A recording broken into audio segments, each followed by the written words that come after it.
Il y a des rencontres qui ressemblent à des collisions d'étoiles.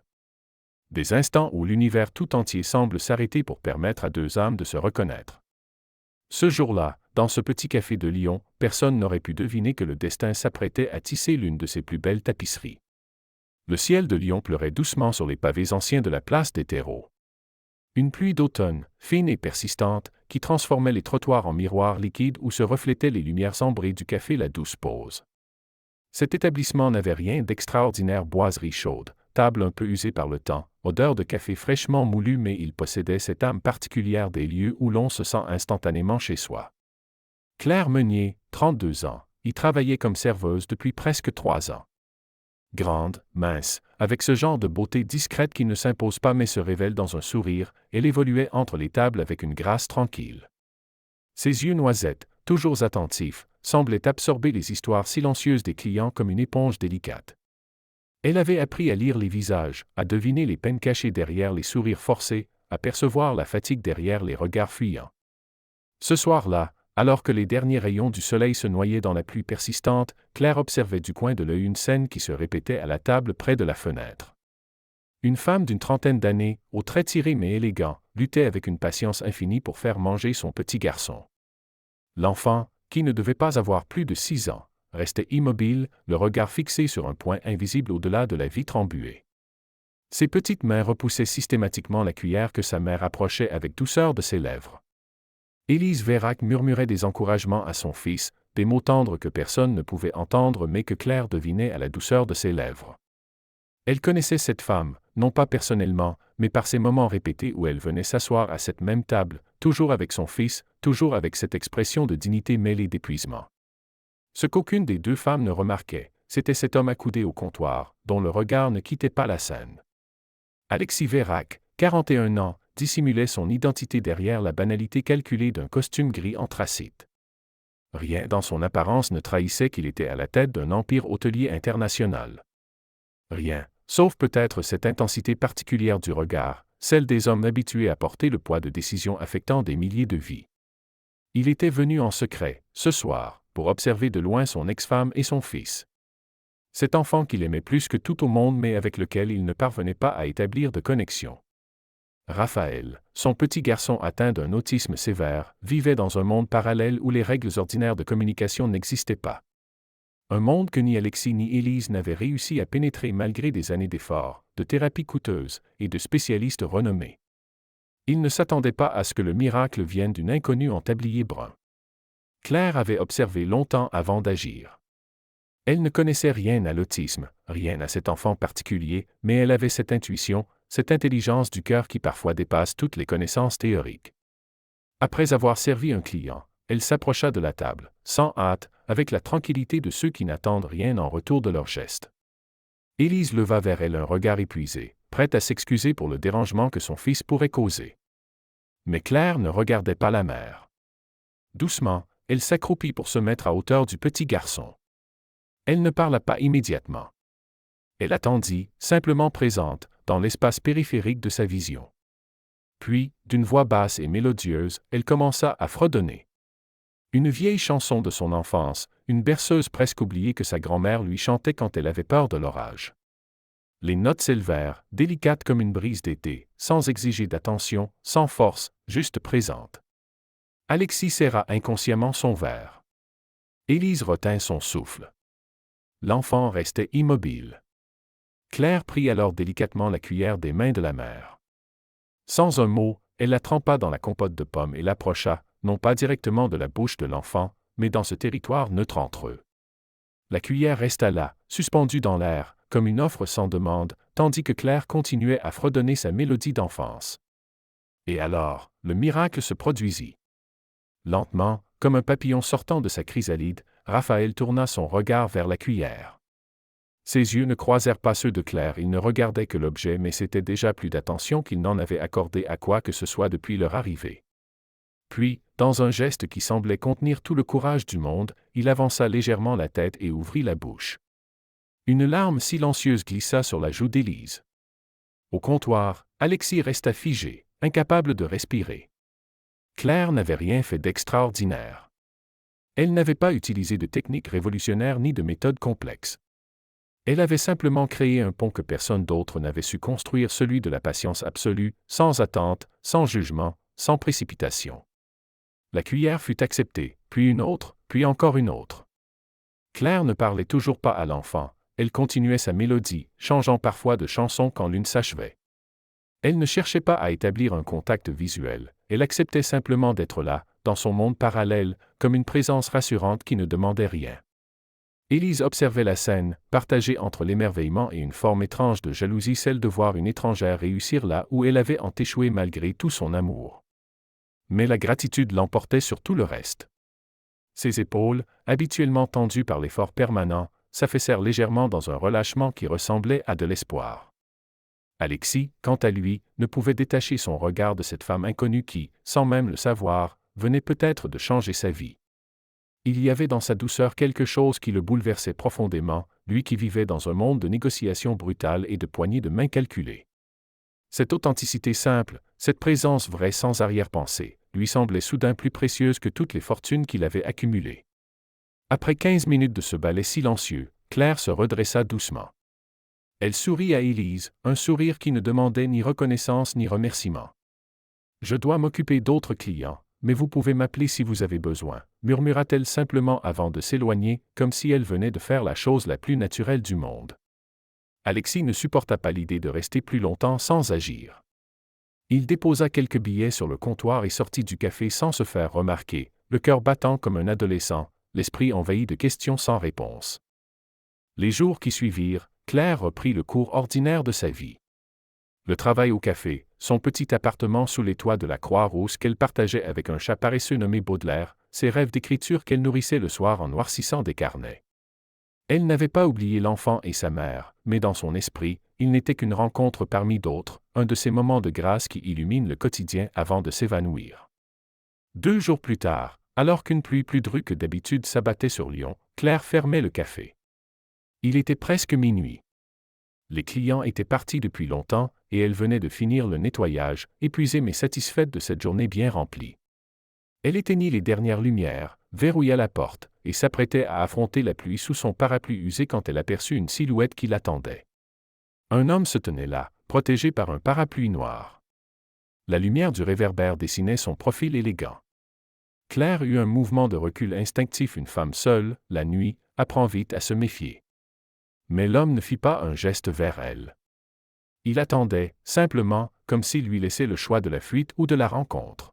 « Je vous prie de m'excuser pour cette approche », commença-t-il d'une voix grave où perçait une éducation raffinée. « Je m'appelle Alexis Vérac. Je suis le père du petit garçon. Celui que vous avez nourri l'autre soir, sans poser de questions. » Claire le reconnut alors, cet homme au comptoir dont elle avait vaguement enregistré la présence sans y prêter attention. Son cœur s'accéléra légèrement, non pas de peur, mais d'une forme d'intuition que quelque chose d'important était en train de se produire. « Je ne comprends pas, » répondit-elle simplement. Il y eut un silence, seulement ponctué par le crépitement de la pluie sur les parapluies. Alexis semblait chercher ses mots, lui qui d'ordinaire les maniait avec une précision chirurgicale dans des conseils d'administration. « Ce que vous avez fait pour mon fils. » Personne n'y était parvenu, reprit-il enfin. Ni sa mère, ni moi, ni les dizaines de spécialistes que nous avons consultés. Vous lui avez donné quelque chose que tout notre argent n'a pas pu acheter. Claire sentit une gêne l'envahir. Elle n'avait pas l'habitude qu'on prête tant d'importance à ses gestes. « J'ai juste fait ce qui me semblait naturel, » murmura-t-elle. « Votre fils est magnifique. » Alexis hocha la tête, comme si ces mots simples confirmaient quelque chose qu'il soupçonnait déjà. « J'aimerais vous proposer quelque chose, » continua-t-il. « Pourrions-nous discuter un moment? Il y a un bar encore ouvert au coin de la rue. » Claire hésita.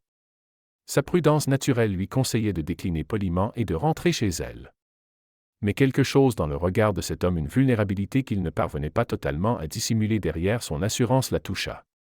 Et puis, il y avait l'image de cet enfant, silencieux et seul dans son monde, qui flottait entre eux comme un lien invisible. « D'accord. Mais pas longtemps, j'ai eu une journée épuisante, » accepta-t-elle finalement. Ils marchèrent côte à côte sous la pluie, séparés par une distance respectueuse, jusqu'à un petit établissement aux lumières tamisées où quelques noctambules devisaient encore à voix basse. Ils s'installèrent dans un coin tranquille. Claire commanda un thé, Alexis un cognac dont il ne fit que tourner le verre entre ses doigts sans y goûter. Mon fils s'appelle Raphaël, commença-t-il. Il a 6 ans. À 2 ans, les médecins ont diagnostiqué un autisme sévère. Il ne parle pas. Il évite tout contact visuel. Il vit dans un monde dont nous sommes exclus, sa mère et moi. Il s'interrompit un instant, comme pour rassembler son courage. Élise et moi sommes séparés depuis 3 ans. Le stress de la situation. Notre couple n'y a pas résisté. Mais nous restons unis pour Raphaël. J'ai fondé une entreprise hôtelière qui a connu un certain succès. Claire perçut l'euphémisme dans sa voix mais ne releva pas. Cela nous a permis de consulter les meilleurs spécialistes mondiaux, poursuivit-il. Nous avons essayé toutes les thérapies possibles. Raphaël a progressé sur certains aspects, mais l'alimentation restait un problème majeur. Et pourtant, avec vous. Claire porta sa tasse de thé à ses lèvres pour dissimuler son trouble. Ce n'était probablement qu'un hasard, dit-elle doucement. Je ne connais rien à l'autisme. Alexis secoua la tête avec une fermeté tranquille. Ce n'était pas un hasard. J'ai vu comment vous avez procédé. Vous n'avez pas essayé de forcer le contact. Vous avez respecté son espace. Vous vous êtes mise à sa hauteur sans l'envahir. Vous avez utilisé la musique comme pont. Vous avez fait instinctivement ce que des années de thérapie n'ont pas réussi à enseigner à sa mère ou à moi-même. Claire se sentit soudain vulnérable sous ce regard qui semblait lire en elle mieux qu'elle-même. J'aimerais vous proposer un poste, annonça-t-il soudainement. Pas comme nounou, ni comme soignante, précisa-t-il devant son expression surprise. Comme présence. Quelqu'un qui pourrait passer du temps avec Raphaël, à votre manière. Sans obligation de résultat, sans pression. Juste être là, comme vous l'avez été au café. Claire en resta muette. Les implications de cette offre tourbillonnaient dans son esprit. Quitter son travail au café. Entrer dans la vie d'une famille qu'elle ne connaissait pas. S'attacher à un enfant qui vivait dans un monde parallèle. C'est impossible, balbutia-t-elle. Je ne suis pas qualifié. Je n'ai aucune formation.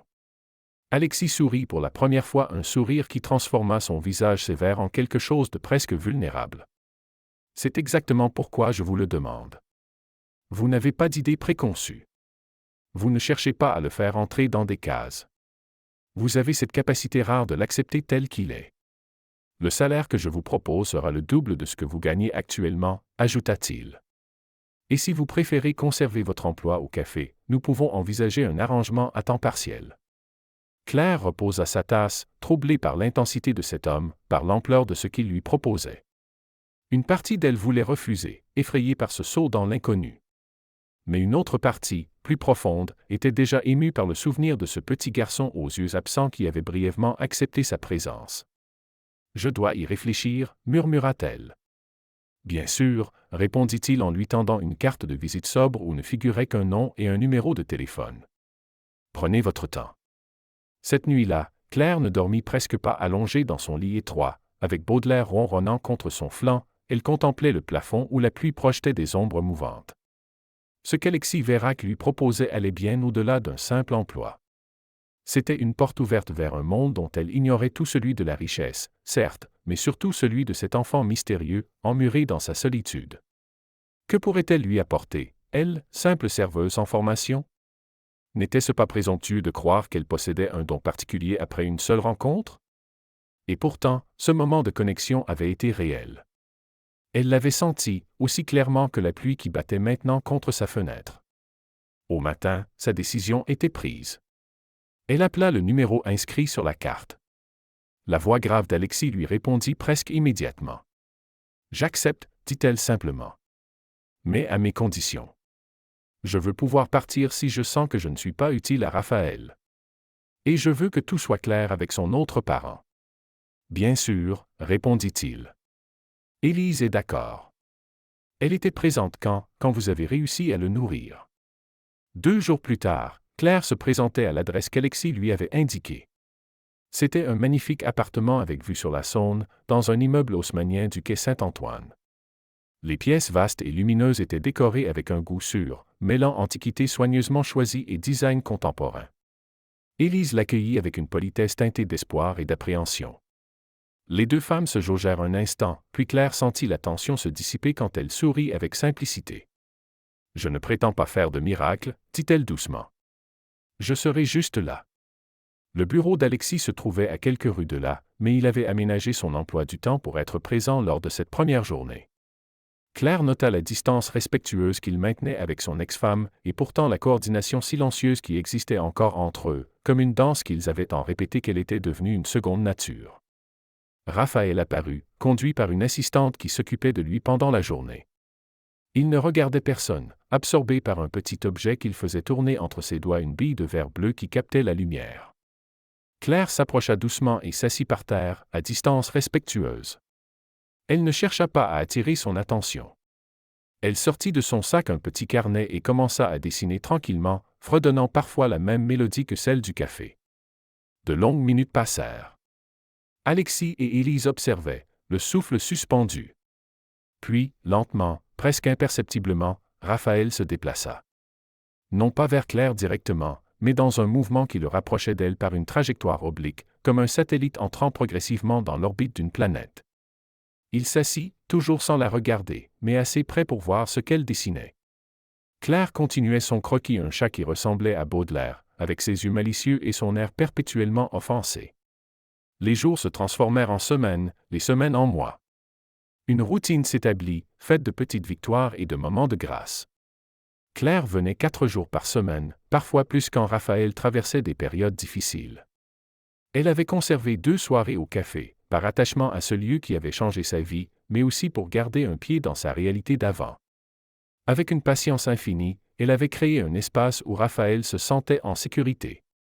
Ils dessinaient ensemble, écoutaient de la musique, regardaient les bateaux passer sur la Saône. Parfois, ils restaient simplement assis côte à côte dans un silence confortable que personne ne cherchait à briser.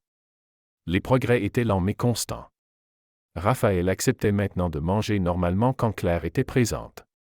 Il supportait qu'elle lise à haute voix, sa tête parfois inclinée dans sa direction, comme pour mieux capturer le son de sa voix.